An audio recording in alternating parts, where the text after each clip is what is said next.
Hello students. In last lecture, we start this topic, the essential nutrients elements. In last class, we have discussed about the role of nitrogen and role of phosphorus. In this lecture, we will discuss about role of potassium and another macronutrients in the plants.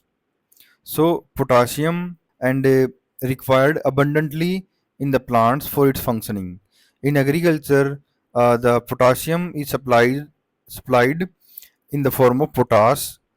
Chemically, it is potassium carbonate, and potassium is frequently deficient in the sandy soil because of high solubility, and easily it can leach out in the sandy soil.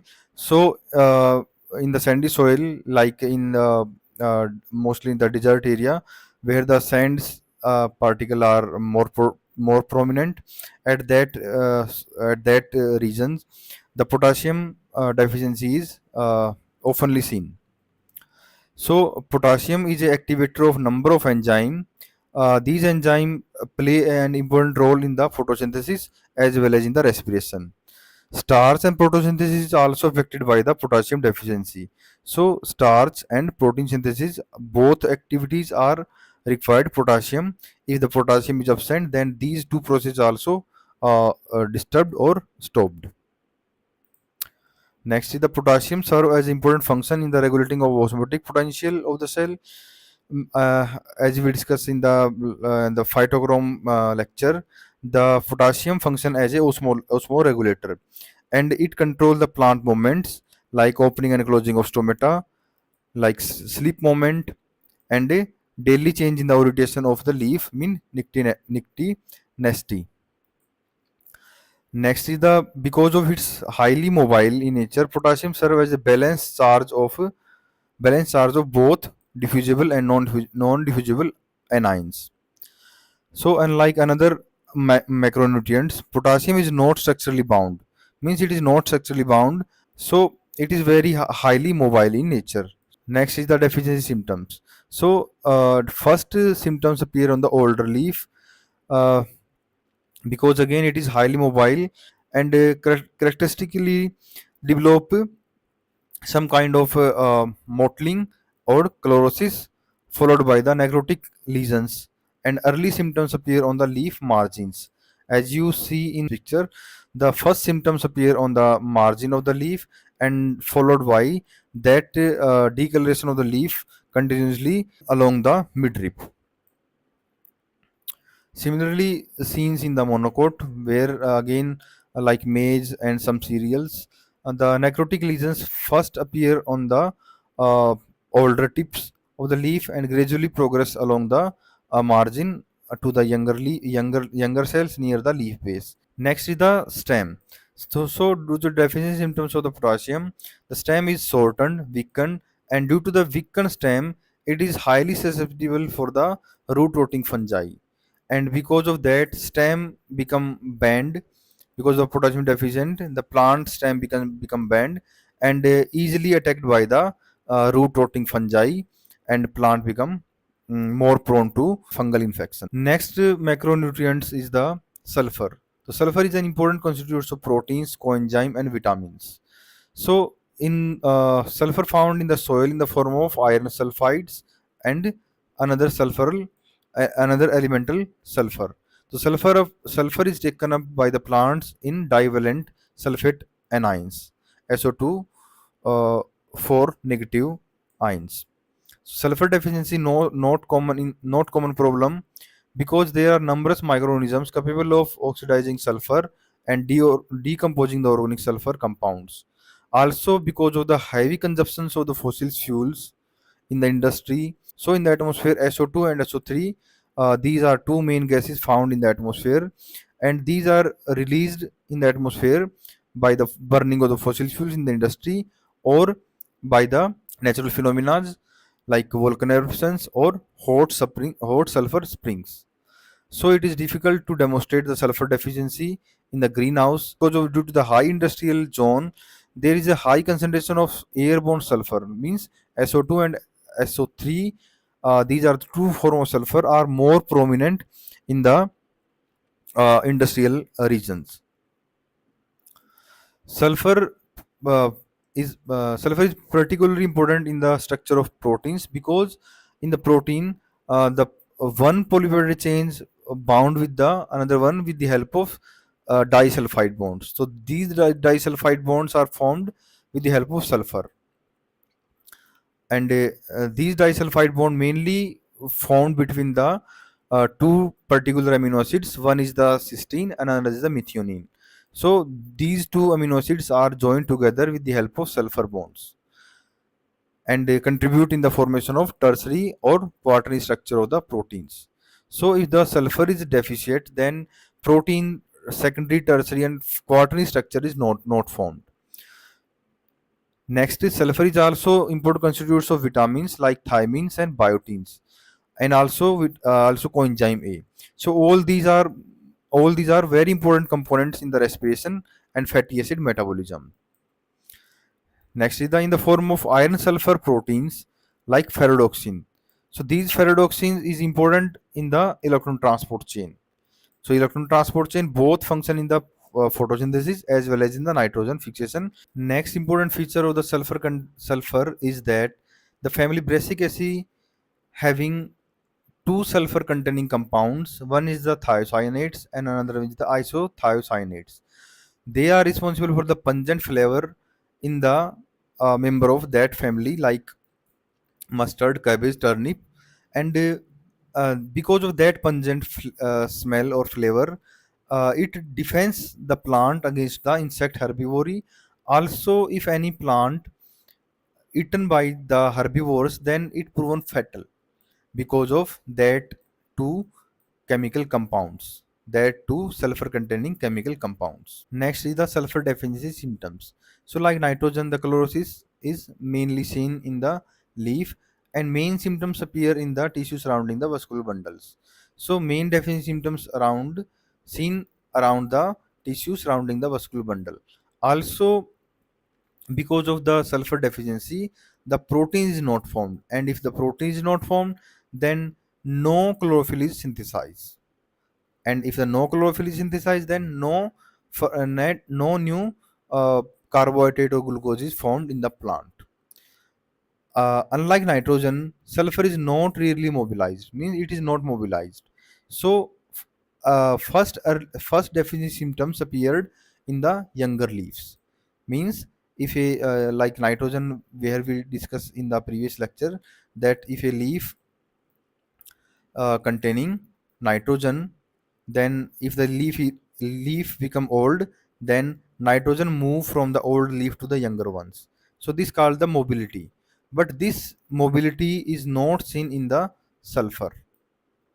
So so because of that, earlier deficiency symptoms appeared on the younger leaves, not old leaf, because old leaf already have that kind of sulfur. Macromolecule is the calcium. So calcium is an important component in the cell division, cell adhesions, and as a secondary messenger. So calcium again taken up by the plant in a divalent cations, Ca2 plus ions. Calcium is abundant in the mostly soil, and deficient under and very seldom deficient under the natural conditions. And calcium is important in the dividing cells because of the two reason, because it form mitotic spindle and a middle lamina. Middle lamina is composed of calcium pectates that is formed by the calcium. Also middle mitotic spindle also formed by the calciums. So if the calcium is not formed, then the cell division process is stop. It also required for the physical integrity and normal functioning of the membrane, and implicated as a secondary messenger in the variety of hormonal and environmental response. So it also acts as a secondary messenger. As a secondary messenger, it involved in the protein phosphorylation and another regulating activity of different kind of enzymes. So, because of its role in the cell divisions, calcium deficiency symptoms appear in the meristematic regions. So, all the meristematic regions, either pseudapical meristematic region or meristematic apical regions, both showing earlier symptoms due to the deficiency of calcium. And because of that, no new cell or uh, no cell division is performed. Younger leaf typically deformed and necrotic. In extreme cases, the death of the mesenchymal tissue is ensured. So, as we know that for cell division, calcium is main important component. If the calcium is not present, then the cell division processes stop, and young, or if we can say that a newly formed leaf are deformed and showing some necrotic symptoms. In solution culture, calcium deficiency result in the poor plant growth. So if we grow the plant in some kind of solution culture, then the direct calcium deficiency symptoms appear on the root growth. So because of the in the soil solution on the solution culture, because of the calcium deficiency, the middle lamina is not formed, and due to that, the texture of the roots become slippery, and calcium is relatively immobile, means earlier symptoms again appeared on the youngest tissue, means it is not mobilized like nitrogen. Last macromolecule is the magnesium. So magnesium is a constitutes of chlorophyll and important components of regulatory enzyme reactions. So like calcium, magnesium is also taken up as divalent cations, Mg2 plus. Magnesium is generally less abundant in the soil than the calcium, but required more in but required large amount by the plants. Magnesium deficiency are more likely in the strong acid and sandy soil. By far the larger proportion is found in the porphyrin moiety of the chlorophyll molecule. Means main magnesium is utilized by the plant in the formation of chlorophyll molecules, but is also required in the stabilizing ribosome structure, also involved in the activator of numerous critical enzymes. So some critical reactions involving ATP where it sinks, it serves as a link the ATP molecule to the active site of the enzyme. Magnesium is a activator of both rubisco and phosphoenol carboxylase. So these two are important enzyme, critical enzyme in the photosynthesis carbon fixation reactions. First and most pronounced symptoms of the magnesium deficiency is the chlorosis, because the if the no if the no magnesium, then the no chlorophyll is functionable, and chlorophyll become breakdown, and the chloroplast in the region of the veins are for the some reason less susceptible to the magnesium deficiency and retain the chlorophyll much longer. So first symptoms appear in the laminal region of the leaf as compared to the mid-rib regions. Magnesium is also quite mobile, so because of the mobility, the earlier symptoms appear on the older leaf as compared to younger leaves. Means younger leaf do not show deficiency symptoms of the magnesium, but older leaves showing chlorosis due to the deficiency of magnesium. So these are the all six macronutrients are finished there. Uh, Next is the micronutrients. So we have discussed all the six macronutrients. Now we will discuss about the micronutrients. So the first micronutrients is the iron. Iron is required by the plant in large amounts. So because of that, some scientists considered iron as a macronutrients. It mainly required for the chlorophyll synthesis as well as electron transport reactions. Iron is taken up by the plant in the ferric and ferrous iron form. So the ferrous iron form is more common due to the its greater solubility. Iron is related to the iron perform the two important functions in the plant. First is that it is a part of catalytic group in many redox enzymes. Also it required for the synthesis of chlorophyll. If we say the role of iron in the many redox enzymes, then the iron containing enzymes like cytochrome and non hemi iron sulfur proteins like racemic proteins, ferredoxins, and photosystem 1 all are involved in the photosynthesis, respiration, and nitrogen fixation. So we can say that the iron have important role in the photosynthesis, respiration, and nitrogen fixation. Iron is also constitutes of several oxidase enzymes including the catalase and peroxidase. Also the iron is not a direct constitutes of chlorophyll molecule, so we have no definitive evidence that the that any enzyme involved in the chlorophyll synthesis are iron dependent, but it required a large amount in the synthesis of chloroplast constitutes, mainly the electron transport proteins. So because of that, we can say that the iron is required in the photosynthesis or in the chlorophyll functioning. Iron deficiency, if the iron deficiency occur, then the loss of chlorophyll is start, and chloroplast structure is also denaturated. So chlorosis appeared in the interveinal region of the young leaf, means it is rarely mobile. So the mobility of the iron in the plant is very low, and because of that low mobility, the first symptoms appear on the younger leaf as compared to older leaf. So chlorosis means loss of chlorophyll. So chlorosis may progress to the veins, and the deficiency is severe enough, the very small leaf may be actually turn white. So if the deficiencies continue, at that time leaf turn white because of the loss of continuous chlorophyll.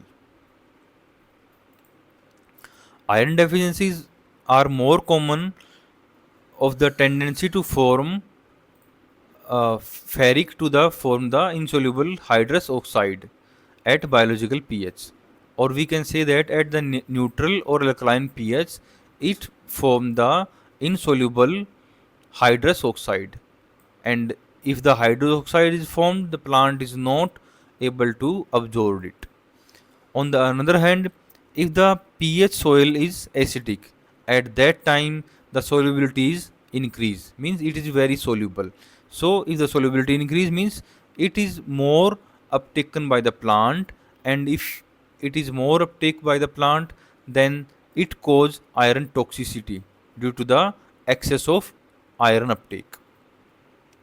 So this problem, so the problem of the iron deficiency can usually be overcome by the providing chelated iron either directly to the soil or as a foliar spray.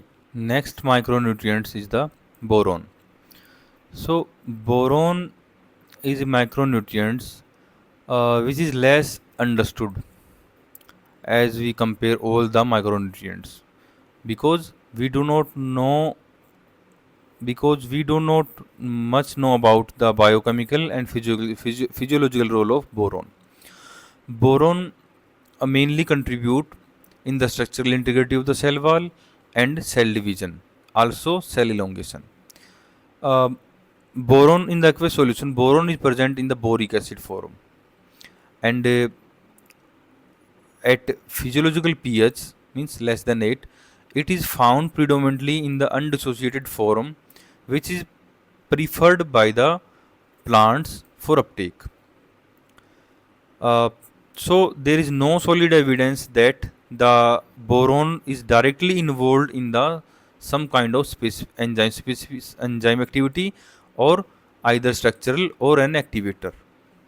So we studied the boron on the basis of the boron withheld test. Means if we remove boron from any plant, then we see the different kind of symptoms, and main symptoms is that the boron, due to the deficiency of boron, mainly some abnormalities, structural abnormalities are formed on the primary wall of the plant.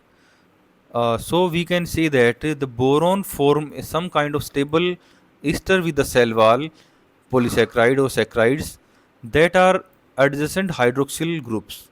So this is so called cis diol configuration.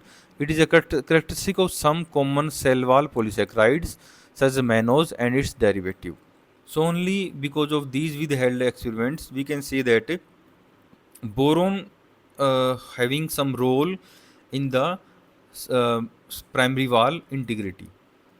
Also, in the primary or secondary route, boron deficiency inhibit the cell division as well as cell elongation, and that's why the plant roots appear some stubby or bushy in appearance.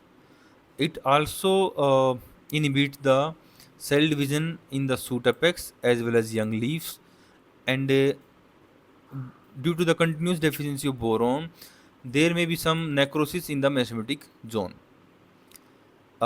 It also inhibits the cell division by an elongation by the increasing the activity of enzyme that is the oxidize the hormone indole 3 acetic acid and decrease the RNA content.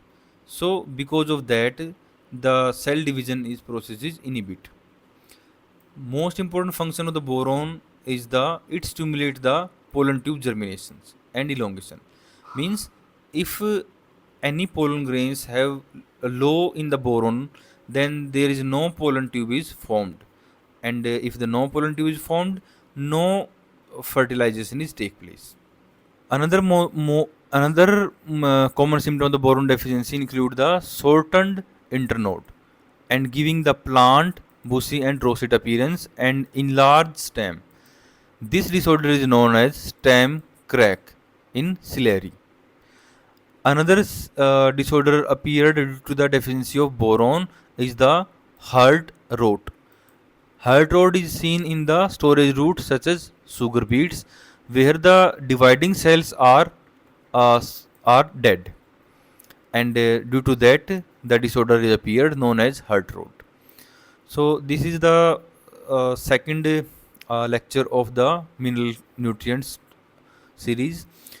After that, some micronutrients are also are remains.